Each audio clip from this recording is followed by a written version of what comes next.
This podcast is part of Another Happy Studios, the home of podcasts with passion.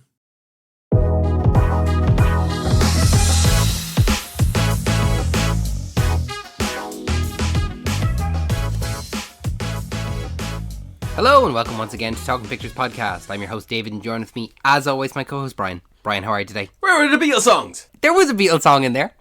There was no Here Comes the Sun. No, I thought that was going to be in there, so that's my bad. There was no Across the Universe. Listen. Before we get into that, Where was Hey Jude? I want to thank everyone for tuning in to Talking Pictures Podcast. We have new episodes every single Wednesday. We also have another podcast, which is Saturday Morning Cartoon Club. So if you want to hear episodes on the likes of Grim Adventures of Billy and Mandy, Ed and Eddie, maybe Shaolin Showdown, maybe that's coming up soon, maybe you should check it out there. Now, before we get into talking about Project Hail Mary, Brian, have you got a trailer of the week for us? David, I have two. No! Okay, go on. Go. Number one? Dune Part 3. Not seen it.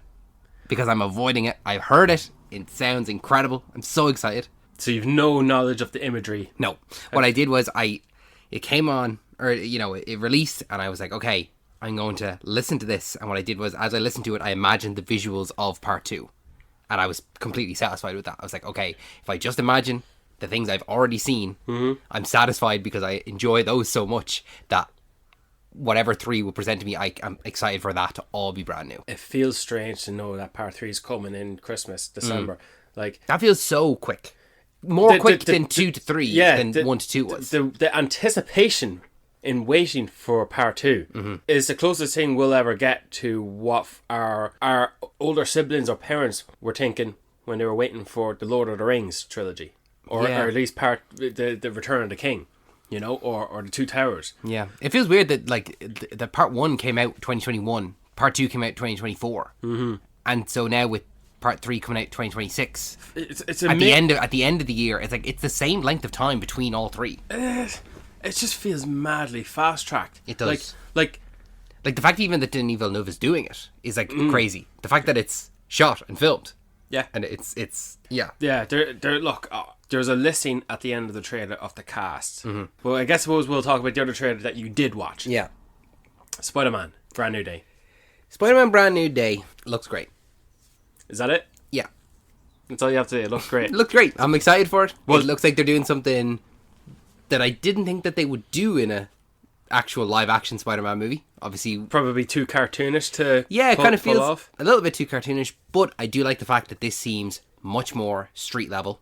It's down to earth. It is Hell's Kitchen. It's the Punisher. It's the Hand. It's even the fact that Bruce Banner is in there. Like that feels like the most Avengers level kind of thing to it. Yeah, but I don't want him to Hulk out or anything, because then it's adding an extra layer of science fiction where it kind of borders heightened science fiction. Like I think that I expect him to Hulk out at some point, or possibly Hulk out or something like that. I'd just rather wait that for an actual Avengers movie as opposed to. Yeah. But sure, he's not listed for Doomsday, so who knows? But Punisher, yeah. I think you'd have to be wrong in every way possible to not enjoy Jon Bernthal. Period. I just really hope, and I hope that this trailer hasn't spoiled Daredevil Born Again Season 2. How? There's a shot where he is being awarded the key to the city, but Fisk is the mayor. He wouldn't be oh yeah, is Fisk no longer going to be mayor at the end of this season? What's going to happen to Fisk? Also, the one that's handing him the key is someone that is in Daredevil Born Again. Is it? Yeah, it's the woman who's there. She's like, I've been here before Fisk, I'll be here after Fisk. She's the... I thought it was your one from The Bear. No. The chef. I'm pretty sure it was her. No. Is it? No. Oh. But I do hope that Fisk gotta go down. He does have to go down. It's just I hope if we get a Daredevil Season 3, he's in it. This isn't that the Spider-Man trailer hasn't spoiled Season 2 of something that hasn't come out yet. Yeah, that's another question. How long is Daredevil going to go on for? I could see it do a 3-season run. But then that's it. Yeah. We waited. That would be such a short time of having him back. Yeah. Versus the time of wondering, will we ever get him back? Yeah. But I, have him be, if he was appearing then in Spider-Man, or a future Spider-Man, I'd be fine with that. A Daredevil Spider-Man team up. Yeah. I'd like to see Daredevil appear in this. If you're going to have the Hand and you're going to have the Punisher, it'd be insane not to have Daredevil there. Yeah. But I would like to see then maybe the next movie be like a Spider-Man Daredevil team-up movie. Do you know what was cool to see? Scorpion. Yeah, it's so strange to have Scorpion there, or like it's not strange that he's there, but like, isn't it crazy that of having the thread of Michael Mando that they laid in 2017, that is like 10 years on. This is like laying a seed in Iron Man and paying it off in Infinity War. That's the level of distance between when it was initially laid and now it's coming to its fruition. But it's being laid as a consequence of absence. Like, what can we do now? What could we do now? Who we got, yeah. Yeah, well, I fully believe that if Michael Mando was not available, they would either swap Scorpion out for another Rogues Gallery villain. Oh, yeah. Or just replace the actor. And I would hate it for that. But I'm delighted to see Michael Mando come back. I hope he is the primary antagonist. I want him. I don't think he will be. I don't think he will be. But you know, I heard...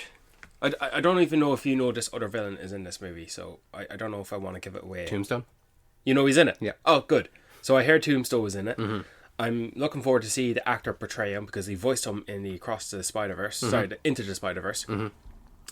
He was in Halo Season 2. He was the Blind Master training the Spartans. Yes, he did. Point being, I heard Tombstone is going to be in these next few Spider-Man movies, similar to what Colin Farrell Penguin is going to be to Robert Pattinson's Batman. Okay. He's always going to be a lurking presence. He's going to be an imposing force, but not his arch nemesis. I get you, yeah. They're always going to have that song and dance. That's fine. I'm perfectly happy with that. If this Spider-Man seems to be, if this trilogy is street level. We're not going to go to the big cosmic. It's not the big MCU proper, as it were, like the way that No Way Home was. Oh yeah. But like, just keep it level. Yeah, but I don't know. I'd like to see more of Michael Mando, because I like the actor and like seeing him do this. But then the trailer doesn't give away who the villain is. There's no appearance of Sadie Sink. Nope. Like, they're saving her for the next trailers, and I'm not going to watch any more trailers. No, I'm perfectly happy with both Dune and Spider-Man now to just go in completely blind. To think that I didn't have Dune Part 3 as my top 10 anticipated. And now you would put it top 10? Well, I guess I would, but it's because it's so fast-tracked. I'm kind of in disbelief that it's coming out. And now here we have a trailer of it. It's mind-boggling. It's crazy. Yeah. And we have it before the summer. Like, it's crazy we have these trailers. Yeah. But I'm looking forward to it and looking forward to talking about it. Yeah. Listen out for our episodes on... We'll have, Spider-Man Midsummer, and we'll have Dude probably the first episode of 2027. Oh, yeah. Because of the way it falls. I don't know. I want to talk to you about that. Okay. We'll talk about it off air because we don't have a lot of time. Well, we don't have a lot of time. We do have a lot of time. And we're here plenty of time to talk about what I had as my most anticipated film for this year, which is Project Hail Mary. And I'm dying to know what you thought about it. I liked it. You used the wrong word. You should have said you loved it. I loved everything when they were in space. Okay. Let's measure ourselves. Okay. I think you're going to take the lead in this, David, because you read the book, and I'm eager to know what you thought as a book reader now, having watched the movie. Okay, yeah. So, last week we talked about The Martian. Great timing. Yeah. It's almost like we planned it. So, go back and listen to our episode on The Martian, and in that, I said a couple of things at the end of the episode, which I'm looking forward to for Project Hail Mary. I'm glad I listened to it. Oh, yeah? No, I didn't. Did you not? No. Well, you can go back and listen to it. It's only the last couple of minutes. But... this, I think, was maybe the first time going into a movie having read the book first. I think it's very rare that I would do that. I would normally read the book after watching the film. So this is the first time going in. Now, I listened to the audiobook for Project Hail Mary last summer. So I think it was maybe just after the very first teaser came out of it. And I didn't watch that teaser. I was like, okay, I need to read this book. Yeah. So I've had the Project Hail Mary in my head for the last year or so. Oh, you've already generated your own visuals of what this movie looks like. It's funny because I went into it and I went into reading it and knowing who the cast was, and I chose not to imagine Grace as Ryan Gosling, but I did go into it imagining Strat as Sandra Hüller. It's really interesting what my brain decided to pick out of how to imagine people. And this is knowing who is who been casted. Yeah. Okay. It's not as if you thought, I think Sandra Hüller could play I knew Grace she Strat. was. I knew who it was going into it. Maybe because you haven't seen much of her. Oh, I had only seen her in Anatomy of a Fall. Have you seen her in Zone of Interest? No, I haven't seen that yet. She was in that. This is definitely her big break in American blockbuster. Oh yeah, film. I think so. Like 100%. she's going to be a get now going forward. So it was the first time where I went in with a certain level of expectation of like how to adapt it and how certain things should have been done. And I have to say I'm so satisfied with every element of it. There were few things that they didn't do from the book, Yeah. but I completely understand that is because of you can't do the whole book. No, you never can. No. But what they chose to omit is perfectly fine. I think that the story that they... Essentially, the book is just a lot of science. It's a lot of experiments, and it's a lot of kind of slowly going through all these procedures and doing everything the proper way. And what the film does, it just condenses a lot of it down, which I'm perfectly fine with. I don't need to see every single experiment and going through every experiment maybe 3 or 4 times to get to certain results. Like, I'm fine with it just being condensed down. And what is important in the movie and the book, and spoiler, if you haven't seen either, we do spoilers on this podcast, so if you haven't already, we're going to spoil it. But what is so important to me, and to a lot of people, is Rocky. And the relationship between Grace and Rocky. I think that they nailed it. Like, Ryan Gosling can do no wrong. That man can have chemistry with anyone. That man can have chemistry with a rock. And here he is having chemistry with a rock. It's lifted nearly from page to screen. The few books that I've read which have movies based on them, I think this is the most faithful adaptation from book to movie. I concur. Yeah? Yeah. Not read it. Not read it, yeah. But Yeah. I fully believe, it's... the only thing I can contribute to that is there was a court sequence in the book that's not in the movie.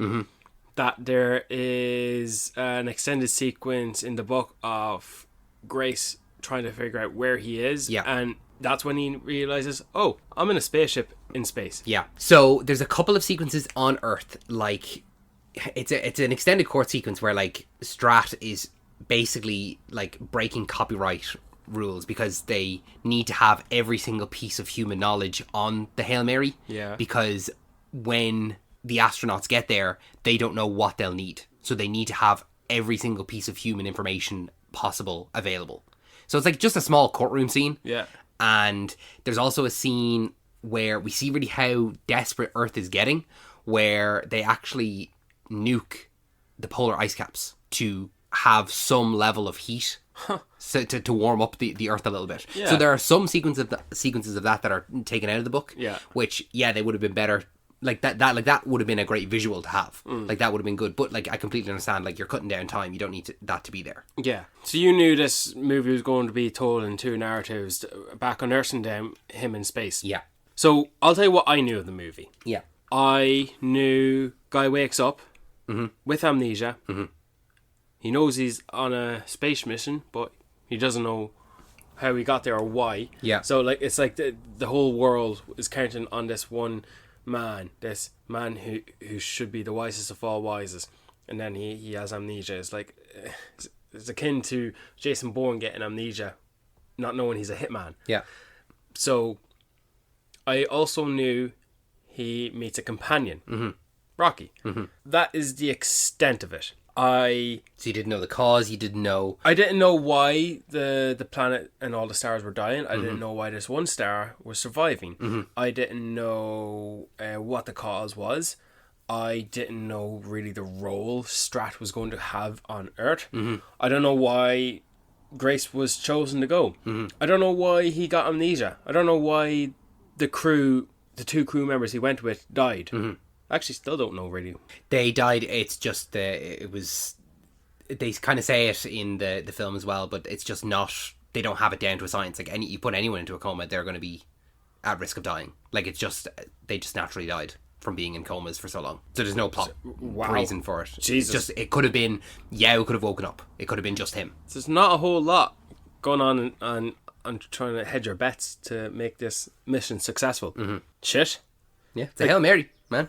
The chances, like really, honestly, the Earth is doomed if it wasn't for Ryan Gosling. I thought when I first watched the trailer after reading the book, I was curious how many people wouldn't realise that it's a split narrative where we get flashbacks.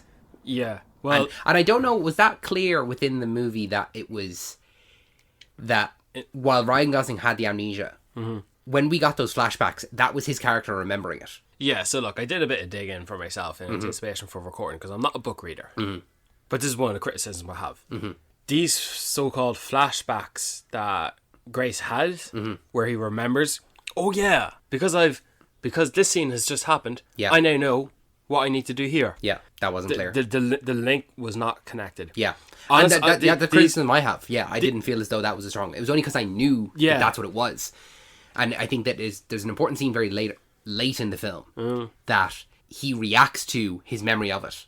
But I think it's like, it's one of those things that it's not very clear that it is him having the memories. It's just the movie showing us. Yeah, it's just flashbacks. See, I never linked that these flashbacks were Grace remembering. All right, I'm not saying that I need a fade or a cross dissolve to see that, but it feels very much like separate narratives being presented in the storytelling format. I never made the connective link that it was Grace and his memories. He was regaining his memories. I never got that. Henceforth, I found the whole amnesia element in the movie. It's relegated to the first 10 minutes. Yeah, but that's about it. Yeah. I never felt the amnesia played any factor of a role throughout the remainder of the movie. What was at stake and the cause for me was Grace trying to figure out what he has to do, and and he kind of figures it out pretty quick that, like, by the time we go back to him in space and we the audience know, okay, he's there to save Earth from dying because he's got to go to this star. Okay, so he sees the star. Great. Bye-bye amnesia subplot. It's not there. Yeah. So it's a little bit redundant. And that's fine because we're all here to see Grace meet Rocky. Yeah. That's the hook of this movie. That's what I'm looking forward to. I thought the amnesia part would be cool. I think the hook of an astronaut wakes up in space with no memory. That's your initial hook for the book. Yeah. I think that's your, okay, I'm going to open this book and I'm going to sit down and read it. That sounds like an interesting premise. And then it's like maybe 7 chapters in, you're introduced to Rocky and you meet Rocky and you go, oh no, this is a completely different story. And then that's the hook. Yeah. And once you know that it's the relationship between Grace and Rocky, that's the thing that keeps you coming back. Like I think the introductory amnesia part of it is definitely the hook to get you in the seat. Yeah. But that's not why you're there. Yeah, but it played little to no presence in the movie really at all. Like, but that's because I think that's the way that they marketed the book and the movie are 2 completely different ways. Like the hook for the book is the amnesia part of it, and then you're treated with Rocky. Whereas I think that the movie, there's very few people that are going into this completely blind and don't know that this is an alien movie, that Rocky's going to be there. Like I think it's a great thing to have if you can go into it surprised by that. But I mean, we're not using the amnesia part of it as the hook. The hook is the relationship between these 2 characters. I don't understand why fans were trying to hide Rocky being in this movie. Like, I mean, the story, it's as much Rocky's as it is Grace's. Well, in the book, yeah, but Rocky is definitely a secondary character. He's the second character. He's the second lead in this movie. But I don't understand why everyone was so eager to hide everyone from one another. Why are they trying? Why the fans? You as well. You were saying, why are they revealing Rocky in this movie? They shouldn't reveal. Like, I'm sorry, Rocky's in like 2/3, if not more, of this movie. I think it's because of that initial hook. It's the preservation of that reveal, and it's not even like it's a reveal. Like, there's a bigger reveal later on at the end of the movie. But I think it's wanting to have that experience of you're going into this, and like the first couple of chapters are very science heavy. Like, if you describe, like, I think I described The Martian as science fiction. Yeah. The book, the first opening part of it is very much science fiction, and then when Rocky comes in, it becomes sci-fi. I remember you telling me that description in comparisons on one of our hikes. Yeah. I loved it. I loved that description to compare the 2 books and how they differ. Science fiction versus sci-fi. Yeah. And I think it's that twist to go from science fiction to sci-fi that people wanted to preserve. I think I wanted to preserve it as well. There's just no getting around it. Like, you have to go into this movie knowing, like, he meets a little alien. Like, it's cool. You can't hide that. Yeah. Especially for the extended screen presence he has. Absolutely, yeah. So while I said that I thought the Earth scenes, they felt like they were broken up chapters integrated into the story, because anytime we go to Earth, we're starting at a certain point where Grace is in his classroom teaching, and then he gets recruited, and then we go back to space, and then we go back later, he's on Earth, or he's continuing on from where we left him off, but obviously some time has passed and we're at the next stage of this task he's at. And then we go back to the linear storyline where it's literally back to back. At least that's what it feels like. It was presented to me. So it's like the back and forthness. So like, take the space, for example. We go to Grace, we go back to Grace in space again, we go back to space with Grace again. That linear thread feels so well tight and kept together. It's like if you're drawing a line off the linear storyline in space, it's a solid line. Whereas the line for the story told on Earth, it's very much like a little line, stop, continue the line with space in the middle. It's more Morse code than it is a direct line. It's more so it's just broken up. It's not connected. There's too much time in between, and it feels like we're just being dropped into the task at hand now to establish this motion or this action, which complements the next scene when we go back to space in the present. Yeah. Well, I think that's the purpose of those scenes, is because it's supposed to be that Grace is remembering them, and it you don't need all that time between because it's irrelevant to what he's doing right now.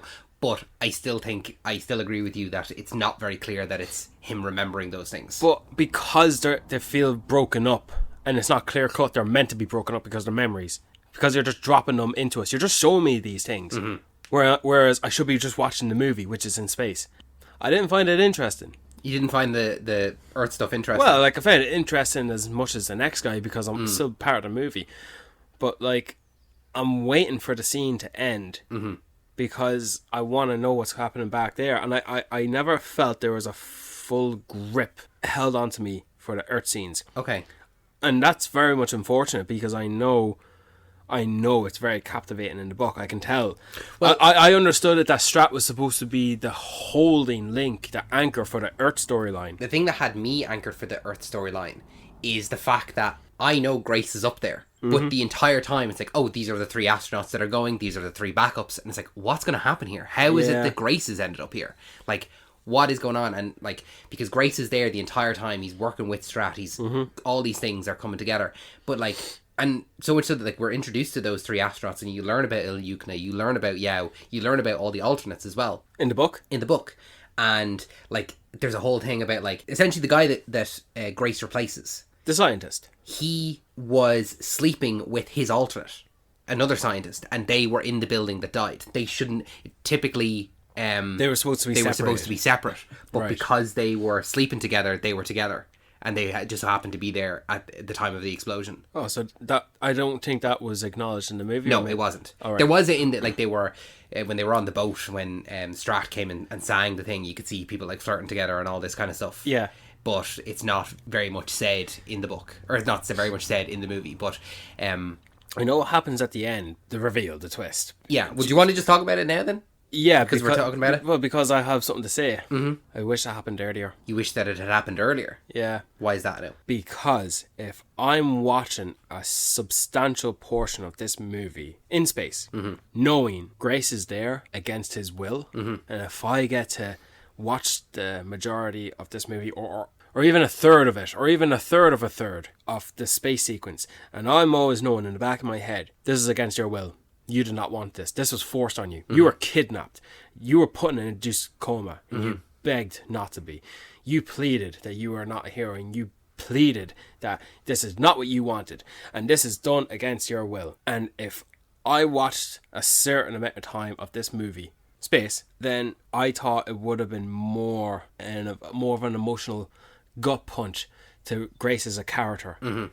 But because Strat hesitantly forced Grace to go on this mission, to go on a suicide mission, because she forced that against him at the end of the movie. Like, I mean, like, that's at the end of the end. Like, there is no screen time for me as an audience member to, you know, what's the word I'm looking for? To marinate in that knowledge, to think about it. It's, you're giving me a reveal when I'm thinking about the traffic going home. It's too late for you. Okay. Another example I can give you, and this is I suppose this stings more in Project Hail Mary because I acknowledge Project Hail Mary's better. But this also stings here in the Obi-Wan show. Spoilers, but you shouldn't care anyway. How long have we been waiting to see Liam Neeson as Qui-Gon Jinn to give Obi-Wan a guidance speech? Yeah. We were supposed to have that before his confrontation with Vader. Why are we giving it in the closing scene? You know, Do you know what? I understand where you're coming from. I think it's funny that you you dislike the fact that that information was withheld from you until the very last moment, which is exactly what happened to Grace's character, where information was withheld from him until the very last moment. Yeah. So you're kind of in the exact same space boots as Grace's character. Goes to show how much I like him and how much I root for him. Yeah, but I just think it's funny that you don't like the fact that information was withheld from you, which is the point of the thing. But so when it's revealed in the book, I think he's already on the way home. I think that I think it's maybe actually introduced a little bit earlier here than it is in the book. So it's kind of a thing where like he remembers that all of this happened and he's here against his will, and it's after the mission is complete. And had he have gotten this whole thing completed, without the help of Rocky, let's just say he was able to complete it, it would have been so far gone that he would have completed the mission and then he would have just been left to die there and he would have had to deal with that himself. Whereas there was a possibility that he could have gone home, and he's there against his will, the mission is complete, and now he has to make the choice of like, he was presented the choice to be the hero the first time. Yeah. And now he's presented with it a second time. With, okay, I can save Earth or I can save Rocky. Yeah. I could save the Iridians. I can save Erid. And he is presented the choice a second time. Yeah. And he makes the right choice the second time. I think that what Strat does is diabolical, it's evil, it's awful, but it's the right choice. Yeah, it is. It is. There is no beating around the bush. It is the right choice. What Grace does in that moment is the wrong choice. He is a coward. He's not brave. So then later on, when he's presented with the choice again for the second time, and Rocky, like, he didn't have anyone in his life back on Earth. He had his kids in his classroom, but he didn't have any like emotional. He didn't have a relationship with any of them. Who would you be brave for? Yeah, who would you be brave for? And he's not brave enough for all these people, but he is brave enough for Rocky. Yeah, and he is willing to essentially give up his life. He has a second chance on Earth. He can go back to Earth, and he can live his life there. He can go save Rocky and save the Iridians. He has no guarantee that he could live on Erid. Oh God, he has no guarantee that he'd be able to go back to Earth again. And I think that it's his moment. It's his moment to be the hero, and he steps up, and he it has to be at the end. Now I do understand where you're coming from, where it does appear to be much later on in the film. Would it have been just as interesting if we had known about it but he didn't know about it, and he was acting as though, because there's so many of these times where he's trying to figure out who he is, and he does say to Rocky, like, yeah, I am kind of brave, and he just accepted that he was going to die there, and he was like, he just accepted it, or he didn't even accept it. He was like, no, that's just something you say. Like, I didn't actually accept. Like, I'm very upset. I'm very scared of this. He only started crying because he was presented with the opportunity to go home. Yeah. There is salvation here. He had kind of reserved himself to, well, like, I'm here now. I've no other choice. I have to do it. Made peace with it. Yeah. Whereas then later on, when he's presented with the same choice again, I can save Rocky or I can go home. I don't owe him anything. I have served my mission. I can go home. I can save Earth and I can live. I'm never gonna bump into the Iridians again. If I don't help them, he'll die and they'll all die. He is essentially again condemning himself to death. I'm going to be on an alien world or something like that. He's presented with the choice again, and he makes the correct choice this time. It's a good parallel. I think. Look, I could be wrong because we don't know. But if they did, I know both storylines in space and on Earth are presented to us in chronological order, like at the same time. Yeah. So like point A, B, C, all the way to E on Earth is linear. Same said for space. So it would be odd or abrupt to throw in the Z part of the Earth storyline somewhere around in the middle. The only way you can really do it would be if you had the entire Earth part of it and then all of space. And that just makes it a completely different story. I take another option. No, I will take it back because the opening of the movie where a guy wakes up in space and he's no memory of who he is or what he's doing there. But if you had a flash, some sort of a flash forward, or get a portion of the Earth stuff out of the way, you would catch up to the reveal that Strat forces Grace to go on the mission halfway through the movie and have the movie continue on, and it's at a point where Grace is about to pull off the fishing task, where they try to get the matter, the dots. Yeah. Like, if it's just before that major. But I don't think you would be happy to have a good portion of it in space and then go all the way to Earth, and you're like, all right, come on, I want to go back to space. Well, what do you mean? I just don't think generally, like, audiences or you would be happy to spend so much time in space and then completely shift gears and go, okay, we're going to spend it all on Earth now. No. I'm talking about going back and forth, but make the going back and forthness a little bit tighter. All right, okay, yeah. Close in proximity. Yeah. And not have the space stuff be so spread out. Mm-hmm. But I didn't make this movie. I didn't write it. I didn't write the book. I didn't direct it. Mm-hmm. So I can only say it as a fan. And as a fan, I didn't find the Earth stuff to be so captivating. Mm-hmm. I'm watching the Earth stuff, waiting to get back to the space stuff. Mm-hmm. And an early, not criticism, I won't even call it negative thought, but a thing I had was, I don't know, so he's on his own? Mm-hmm. There's no other crewmates there, there's no companions, not much of a space mission. It's going to be very isolated and lonely. And god damn it, how wrong was I? Because I'm so delighted with him being on his own for however long he was, up until the introduction of Rocky. Mm-hmm. What do you think of Rocky? The new Baby Yoda, maybe? I don't know. Yeah. Rocky. All right. First of all, I'm glad that they got the puppeteer to voice him, because I've never heard that voice before. Mm-hmm. No one's ever heard that voice before. Mm-hmm. And now all of a sudden, that puppeteer is now, his voice, complemented by the post-production audio work, is now associated to that of Rocky. Yeah. Rocky rocks. He's like the best. He's one of the best companions, I think. Like Rocky. He's on a roster of like, okay, who do you want in to go on your adventure with you? It's like Rocky. I'm picking Rocky first. Like, if you were to make an ensemble of your team, yeah, he would be one of them. Mm-hmm. Absolutely. Do you know what actually made me me sad a little? Go on. It's nothing that should make you sad. I think it's the communication being lost in translation. It's their first introduction. Mm-hmm. It's solid circular wall, but there's just a little window at the bottom. And he made them these little what do you call those things? Puppets. Yeah. A little man and a little spaceship. And here comes these little rock hands, and he's putting on a little show for him. He speaks his own language. He doesn't know what he's talking about. But you know, Grace is, well, you want me to go back to my ship? I just got here. But like, Rocky's trying to tell him something else, and so he misunderstands and says, okay, I'll see you later. But then he's walking away, he looks back, and there's Rocky still trying to put on the little show for him. Rocky knows Grace is not going to understand him, so he's trying to communicate as best as possible. And I can only imagine in Rocky's language, he's going, no, not that, come back. And he's still putting on the little show for him. No, he's alone.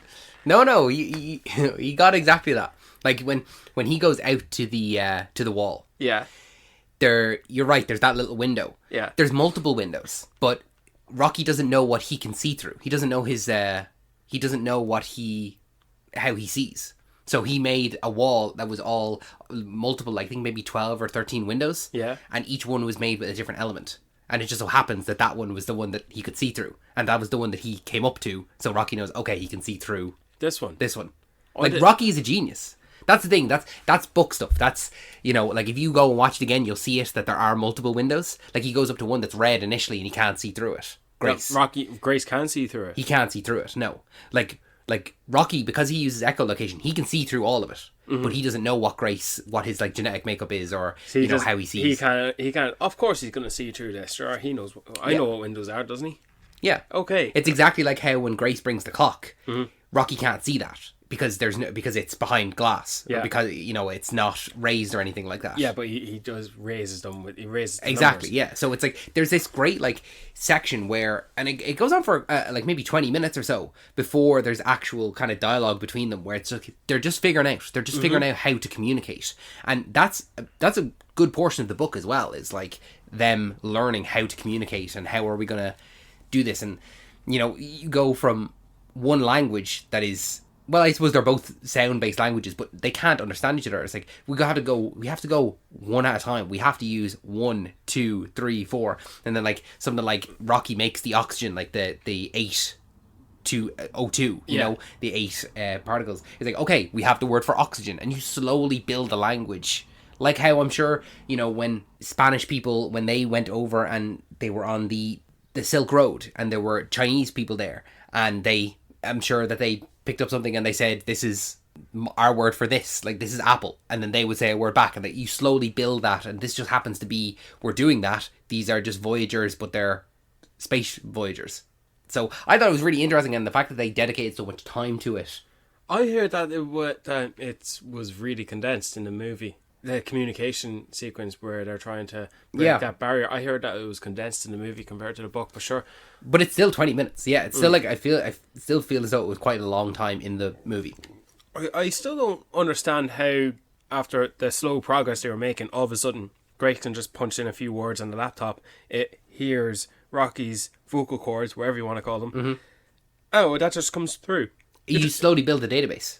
If I put it in the computer, you say, you know, if I say in Rocky's language, hello David, then I go, okay, we recognize that this is hello and this is David. So every time you say David, you're just filling in a dictionary. You're just basically creating a dictionary of words. But how... And so there's sometimes when he'll say something and they don't have the word for it, and you see Rocky, or you see Grace, filling it in. Yeah. Like later on, it's like, the word for brave. Mm-hmm. They fill in the words as they come, and obviously the more common words are going to come quicker. Yeah. And then the ones that you don't use very often are going to we see those sequences later on where he's adding these extra bits. He does go to the laptop a few times to punch in a word. Yeah. But Rocky is making a noise, and that noise is transcripted into English. Mm-hmm. And so that would be Rocky describing something, but he doesn't have a word for it. And so Grace comes up the appropriate word for it, mm-hmm. and then he punches that in. Mm-hmm. But then, is that noise that Rocky made, is that the description or is that the word? It'd be like if let's say I spoke Spanish, okay, and I was speaking English here now, and I went, we need to go to the I don't know the word for it. It's, I would say, bibliothèque. It's a place where you keep books and anyone can go in and take the books, and you go library. Like, I can tell you what my word is for it, and I can describe the word around it. And then once you give me the word, okay, now I know the word. And so then going forward, you put in and she said, bibliothèque, or biblioteca. I think bibliothèque is French and biblioteca is Spanish. I thought it was made up, to be honest. But then, I say, biblioteca, and then you go library. And then the computer knows, okay, when it hears this word, it's library. So when it hears biblioteca. Yeah, it goes library. Oh, okay, now we get it. You say the word and you describe the word, and then, I can give you the word that I have for that. Oh, okay. So it's just slowly building a dictionary like that. Okay, now I get it. Yeah. Thank you for elaborating. No problem. I like it a little more now. I was actually so surprised how well the humour came off in this. Like, it's Lord and Miller, man. They had to... Yeah. They're known for it. Like, the book is funny anyway. Like, the relationship between Rocky and Grace, they have a comedic relationship. Like, I think Rocky is funnier than Grace a lot of the time. That is transcribed through into the movie as well. Of course, Rocky is definitely funnier. Obviously, the English dialogue and repetitive talking without having to gasp for breath, and Rocky rolling around in his little ball, this cute little ball, like, hi Grace, look what I'm in. Mm-hmm. And now we're roommates, and like the whole fish out of water ideology that Rocky is in, but he's not aware that he's in. Yeah. It always adds for humor. It adds for sweetness as well. And like it's cool that these two guys are like, you know, this is not a romantic relationship. This is not a familial relationship. These are just two scientists who become like best friends. Yeah. Like it's mine. It's crazy to see something like that. It's sweet.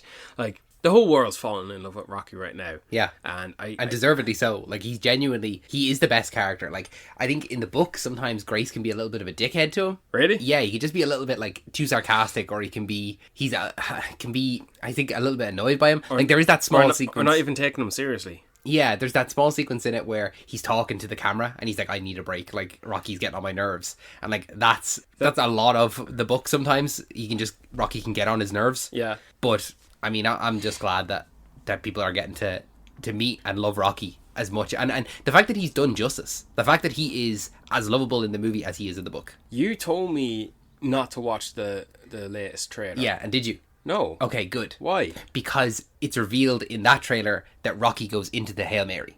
That he's as opposed to remaining in the hallway. Yeah, that they're in their separate ships. Like it reveals that he goes onto the Hail Mary and he can move around it and stuff like that. And I felt as though that was a little bit too much. It's one thing to be like, oh yeah, no, they can interact. They meet in the middle here in this hallway that links their two ships. No, you know what? I appreciate that. Mm-hmm. I thought you were going to tell me, no, it's going to be a dead giveaway that Rocky dies. Rocky doesn't die. And you know what? So delighted for that. I don't need to cry at the end of Project Hail Mary. I thought I was going to cry. Did you? Yeah.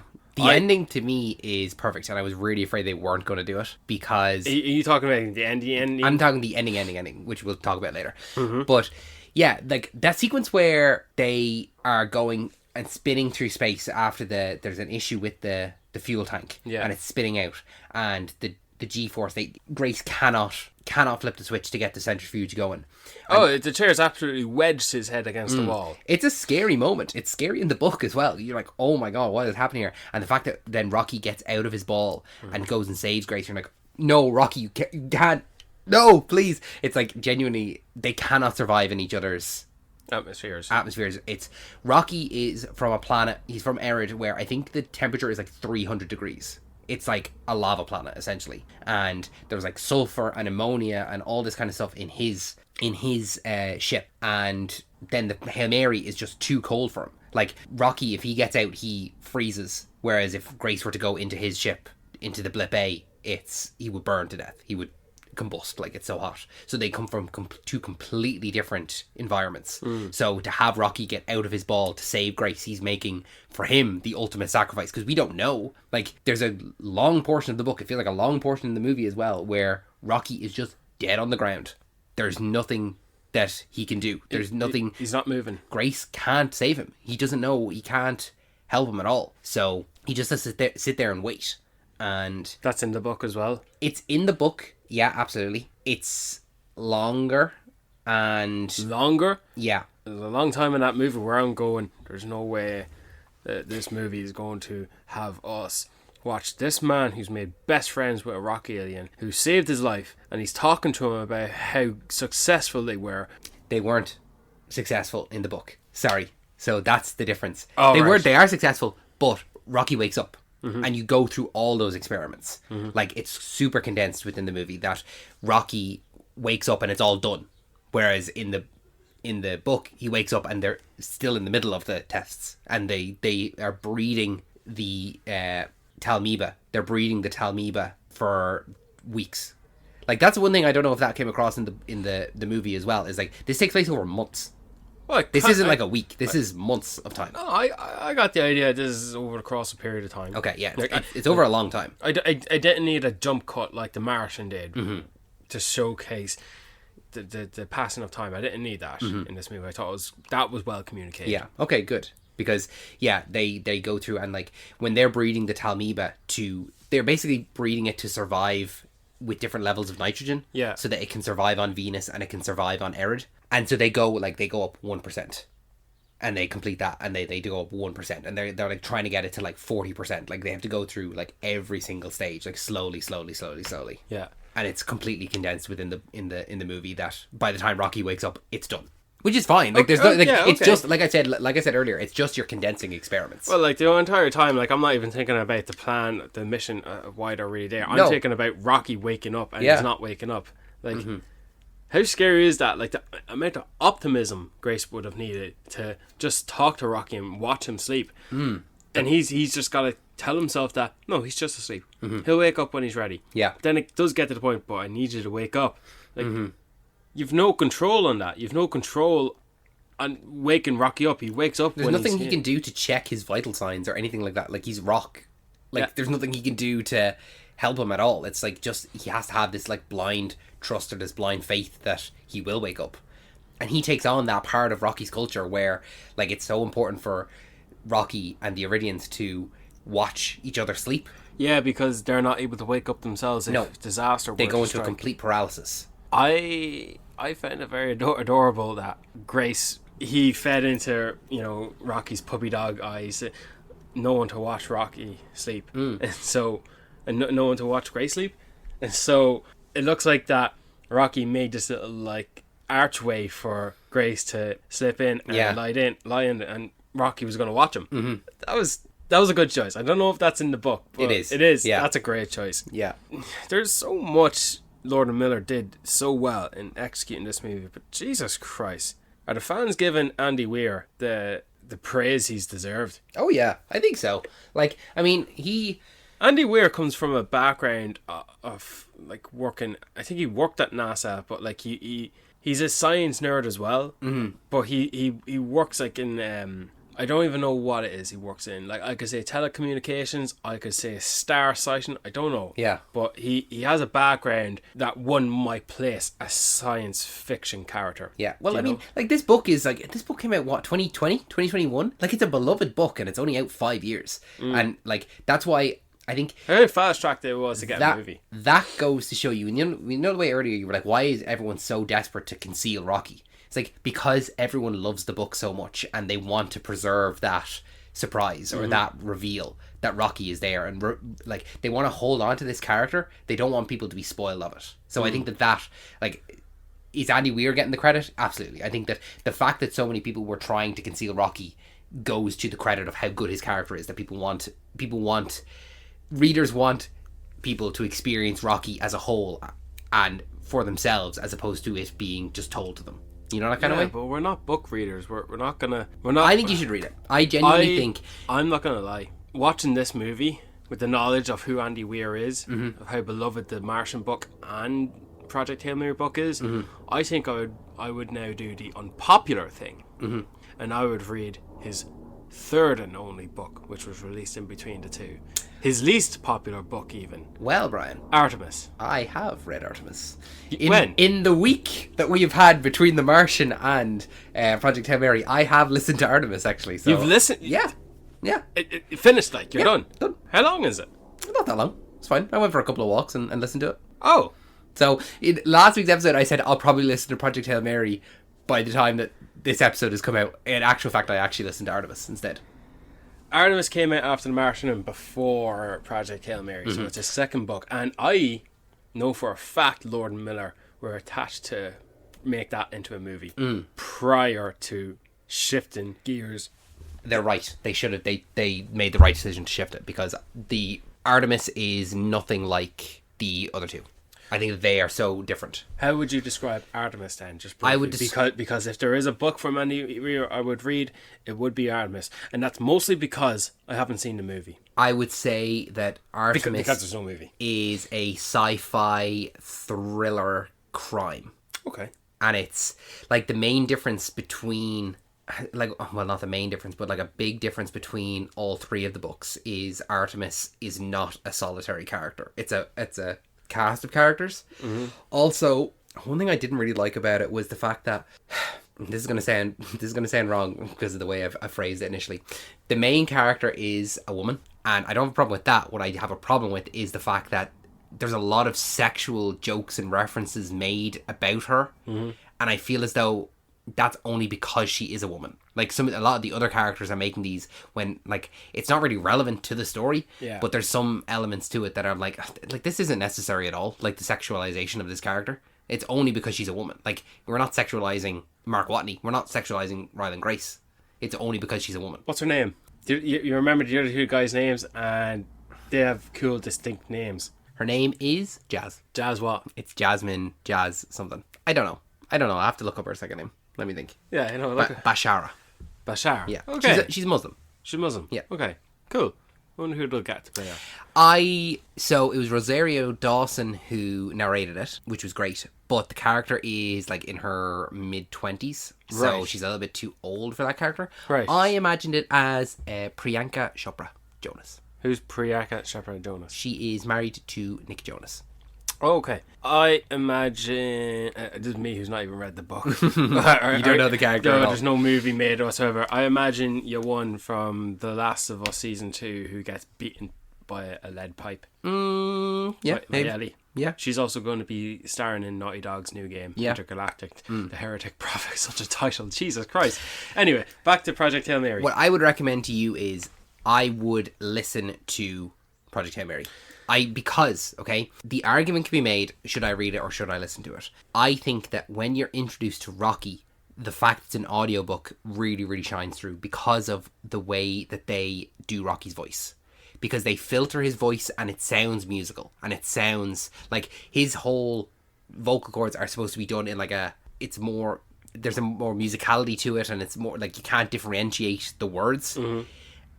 But they do that where they will have the character speak and then you can hear the undertones of the notes underneath it. What I'll do is, for our listeners, here is a sample of what Rocky sounds like in Project Hail Mary, the audiobook.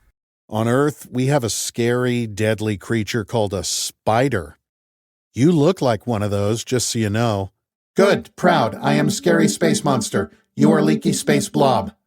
He points to the breeder tanks. Check tanks. Wow, David, that was well communicated. Man. You couldn't have done it any better. Thanks, man. But I think that, once you're introduced to Rocky, it's a great one to move over to. Like, if you wanted to start reading it, and then as soon as Rocky's introduced, change over into the audiobook. Or just do it all audiobook, because it is heavy science-wise. So sometimes it's just easier to listen to it as opposed to read it. But I really would recommend you. I really do think that you would like it. Like, it's one of those, it's a book that I don't think that anyone would not enjoy. I believe you. I just think I would rather read a book I've not read yet. And Well, then read Artemis and see. I mean, it's not anywhere near popular. Like, there's a few science fiction books I've read that are easy reads. Easy for me because I'm dyslexic. Read Artemis and get ahead of it. For that, if it does come out, you can go, oh, I read that years ago. Because, like, I mean, The Martian is a hit. Project Hail Mary seems to be a hit. I don't think that some studio executive isn't going, oh, Andy Weir, we made 2 of his movies, they're hits. What's his other book? Like, let's have a look at it and see. Like, I honestly think that Artemis would probably be more suited to a television series than a movie. I could see it be an Amazon or an Apple show. That's not bad, yeah, you're right. Not bad, yeah. Good choice. Limited? Is it a one and done? Oh, yeah. It is a one and done. Oh, cool. Yeah, I'd be inclined to read Artemis, probably because it's not popular. Because, like, not many people would know it in the greater scheme of things, you know. But yeah, back to Project Hail Mary. A lot of science did go over my head, I'm not going to lie. Like, I could just about understand their mission in their task to drop the coconut and have that capture the black dots. The astrophage. The astrophage. Yeah. I knew it was a name I was forgetting to describe. It's a lot of science where it's like, no one's gonna hold it over your head that you didn't remember them. It doesn't. It does not register to me. I'm not a scientist. Yeah. But it was a great sequence, and I was scared for something bad to go wrong, and something does go wrong. I thought something was going to happen here, like with Grace hanging onto the chain just by a grip of his hand, and he would be swinging off the edge of the spaceship, and that's where the poster gets inspiration. That's where the book gets inspiration. I'm sure that is in such a way, but he doesn't really hold on to it. He just swings around it and goes back in. No bother. I was scared for Rocky when he was saving Grace. Didn't like hearing he's screaming and the like black smoke coming out of him, and you're like, oh my god, this is awful. Well executed with the red and black lights lighting in and out, like where you're not seeing it consistently. It's all broken up. And then he goes back and says he goes back into this little thing. Yeah, I'm delighted that went towards a bit of a happier ending.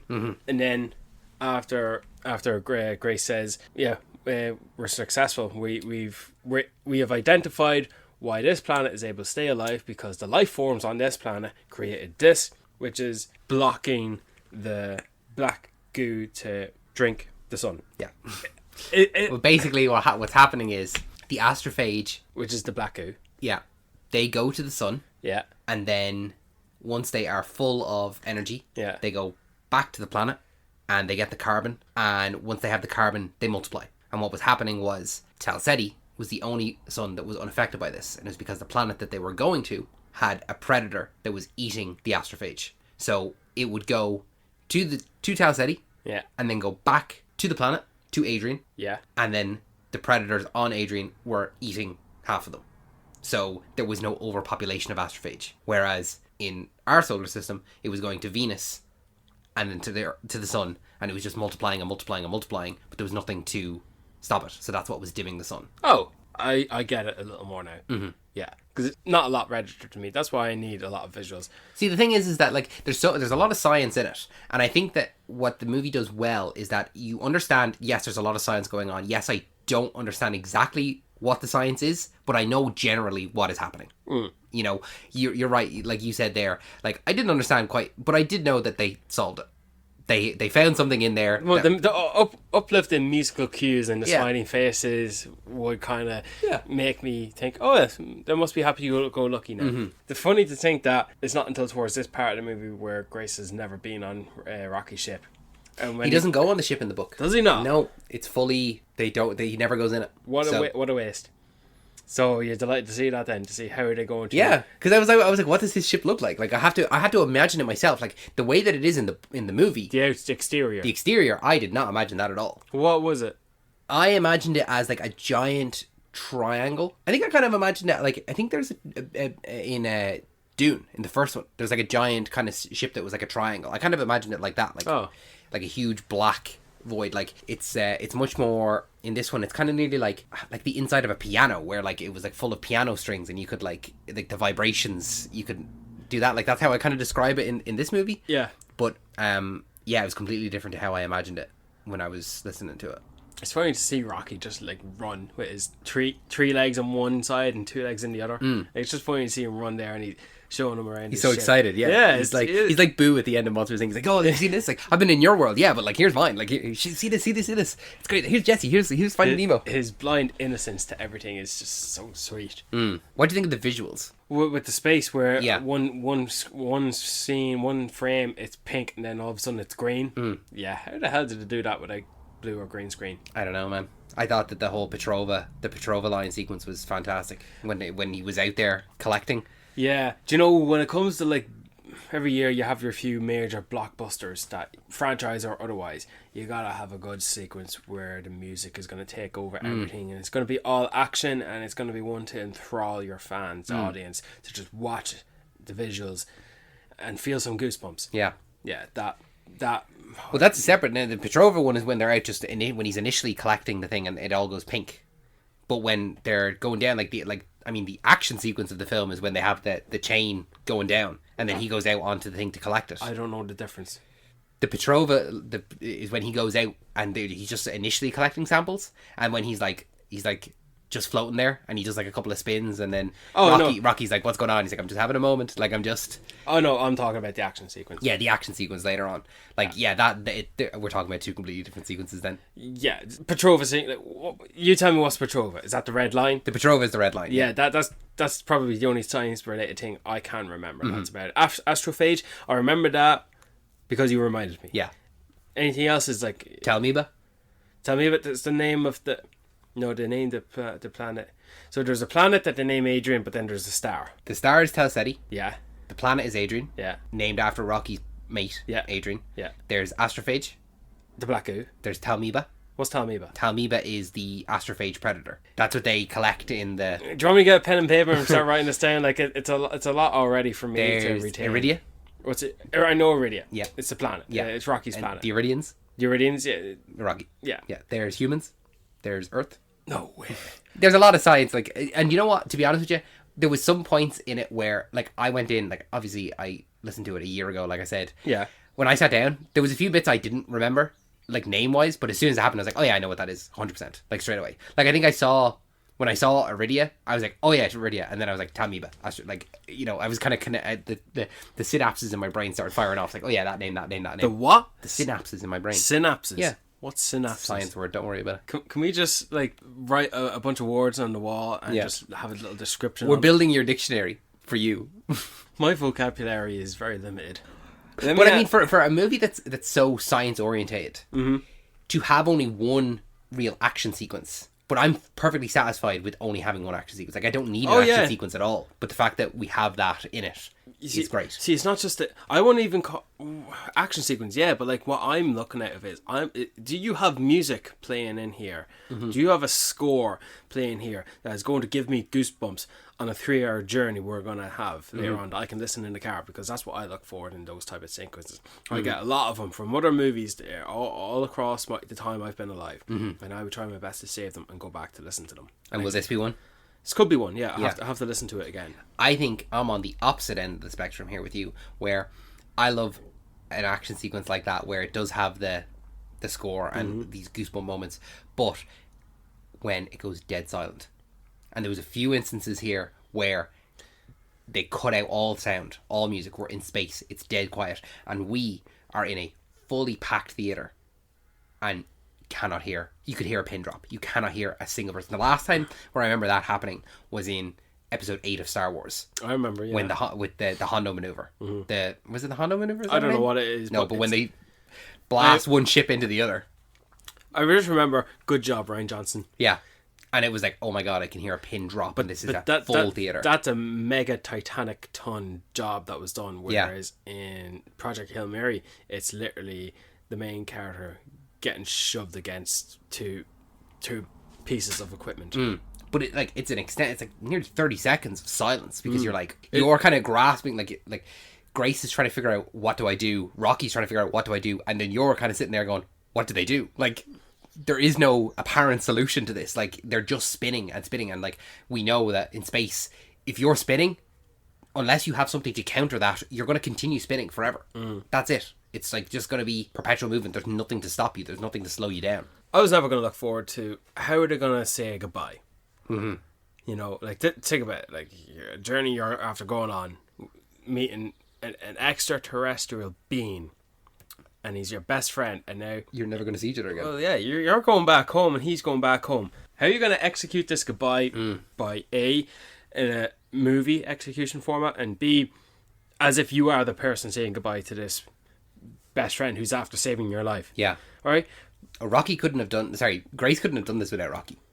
Absolutely not. Rocky saved the human race, and But I don't think Rocky could have done this without Grace either. no, he couldn't have. No, 100%. They couldn't have done it without each other. No. And both of them went there to Sal City to try and figure this out, and it just so happens they got there at the same time. Like, neither of them could have done it without each other.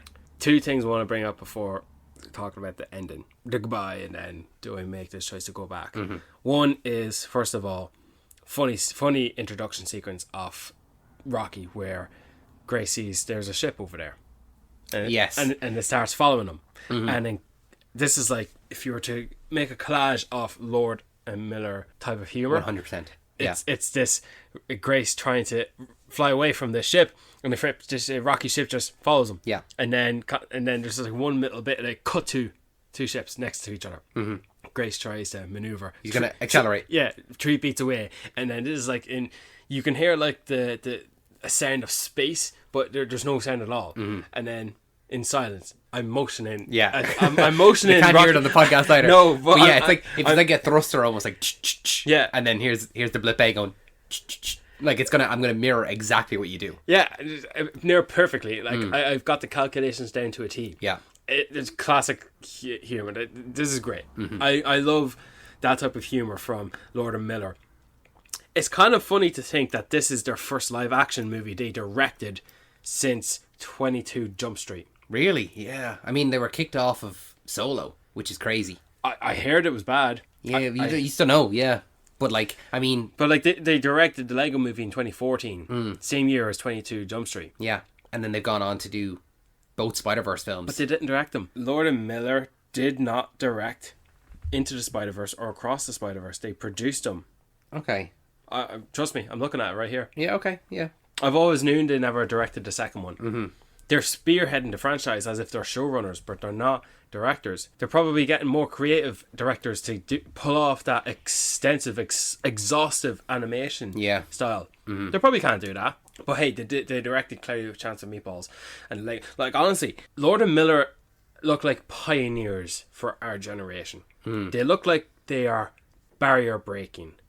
They were done dirty with Solo, and I think they were a little bit too young to think they could walk in there and do whatever they want, because that's what I understood it as. Yeah, they're taking on such a beloved franchise, and this was, I suppose, after like the only other time that it hadn't been a episode Star Wars movie was Rogue One, and Rogue One wasn't as well received. Maybe in later years, maybe with the introduction of Andor as well. Absolutely, it does definitely make Rogue One a better film. It does, yeah. But maybe maybe Disney saw what they were doing with Solo and they just like got cold feet straight away. It's like, okay, we need to go with a veteran here, and Ron Howard is a veteran of the movie and that industry. kind of, I think that tarnished away Ron Howard, because Ron Howard deserves his own Star Wars movie. Yeah. Not to come in to save this one just because they have one that's made. Yeah.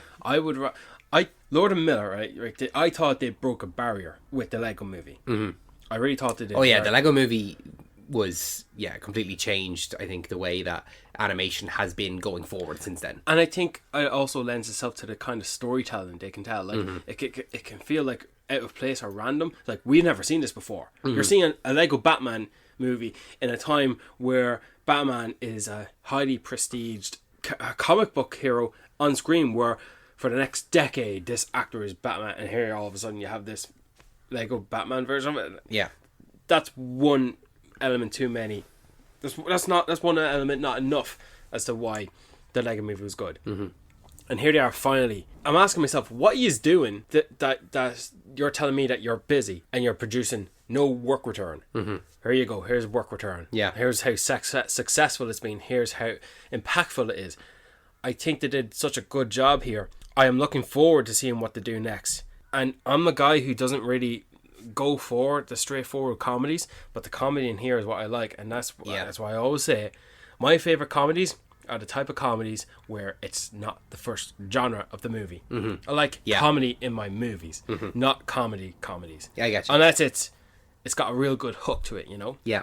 The other scene in Project Hail Mary I wanted to talk about is Ryan and Grace breaking down, realizing he's presented with the chance to go home again, and like he was he was dismissing it as like, yeah, I've made peace with it. You know, Rocky's asking him, why didn't you tell me? I can give you the astrophage to go home. I can just go home 6 years slower. And then Grace turns around, he's already crying. Yeah. You know, it's something that I think we talked about last week in The Martian, is that there's very few instances where we actually get to see Mark Watney kind of show emotion. Like when he hears the voices again, that's when he starts to cry a little bit. But he doesn't even like let a tear roll down his face. He just starts to well up. Yeah. And I think that's the opposite to Grace here, where he does give himself the moments to feel. And he breaks down. I mean, at the very start when he is trying to figure out like the whole amnesia sequence, like he's having all sorts of emotions. He's going through a wide spectrum of emotion. He kind of gives up. You know, he just drinks the vodka that is there. He's just like, I'm just going to drink these. There's the funeral scene at the beginning where he's like, he has to say goodbye to these two people, to Yao and Ilyukna, and he's like giving them a funeral, and he's like, I don't know you.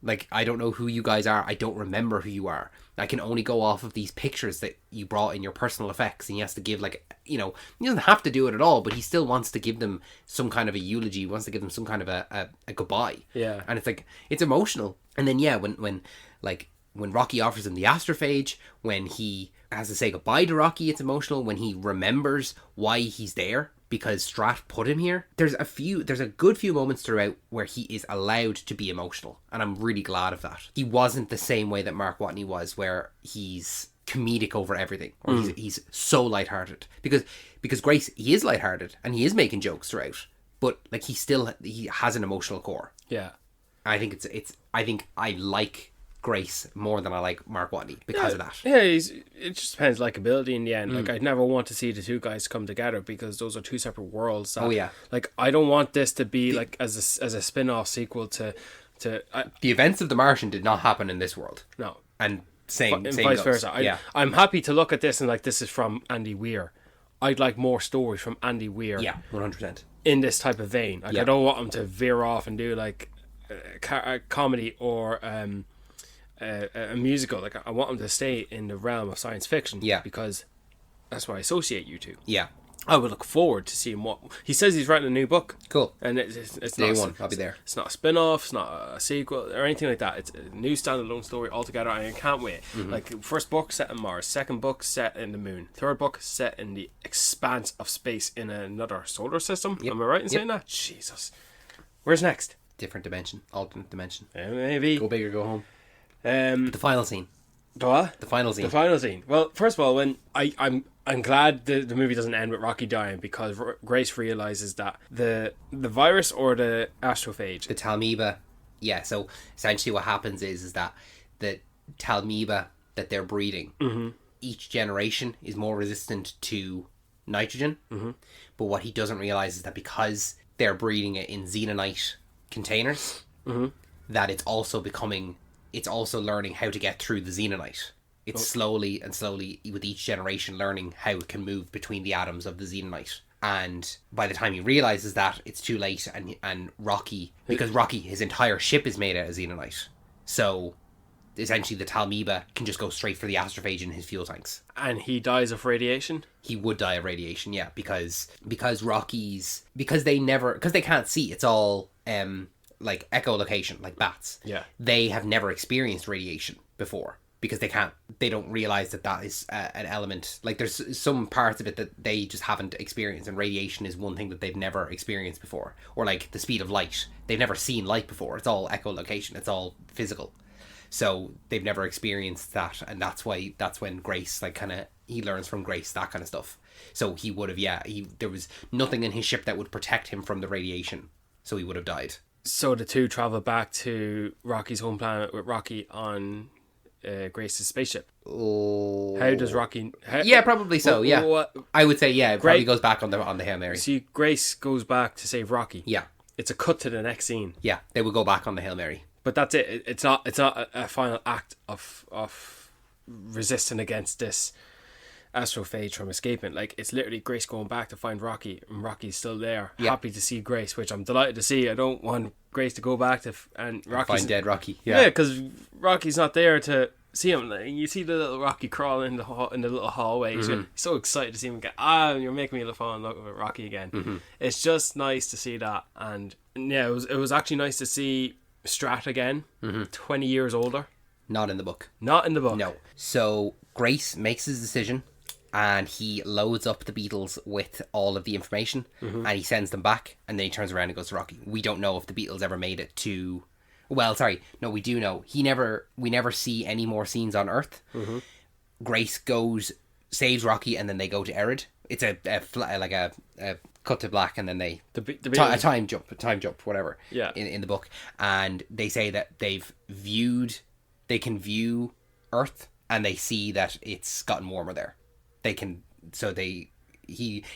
finds out basically, yes, that his Beatles made it to Earth and they've saved themselves. Yeah. But we never go back, and we never see Strat, and we never see anyone else again there. Okay. I thought it was nice to see her there. Yeah. And adds a form of redemption to her, because she was right. And she did the right thing for Grace. Yeah. It's just funny to see that he's still the same age and she's gotten 20 years older. A bit of Interstellar in there. Yeah. The relativity of it all. Yeah. So then, what do you make of... I'm glad they did this. The ending. Where Grace is now living on Rocky's planet. Yeah. Is this in the book? It is, yeah. So I was really, really, really afraid that they wouldn't do this because I think it's a perfect ending. So there's one difference in the book versus the movie. So in the book, he goes and he has a meeting with Rocky.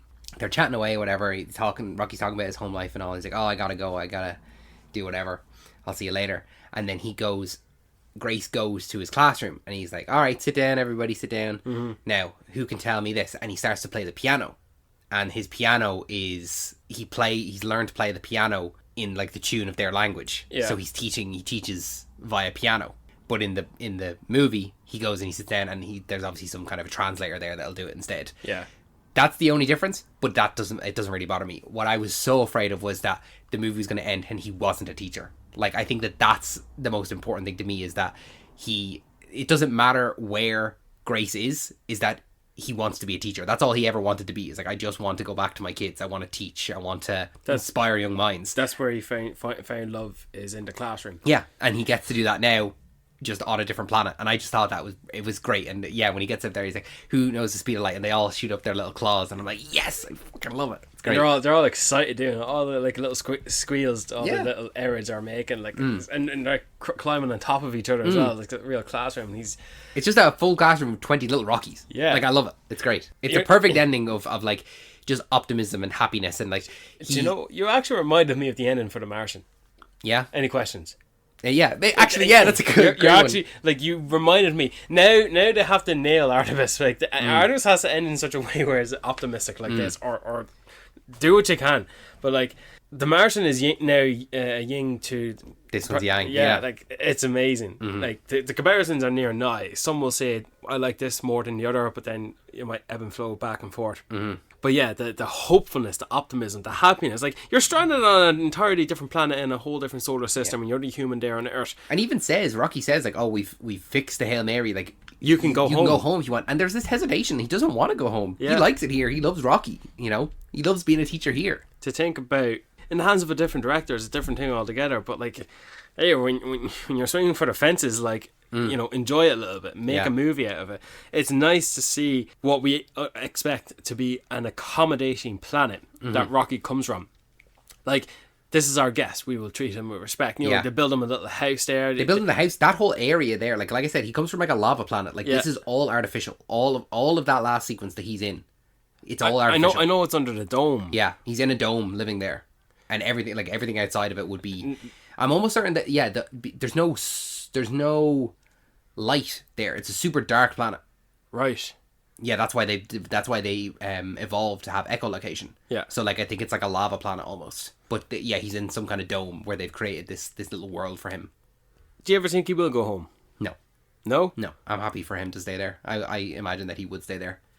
I think he'll go home a few years later.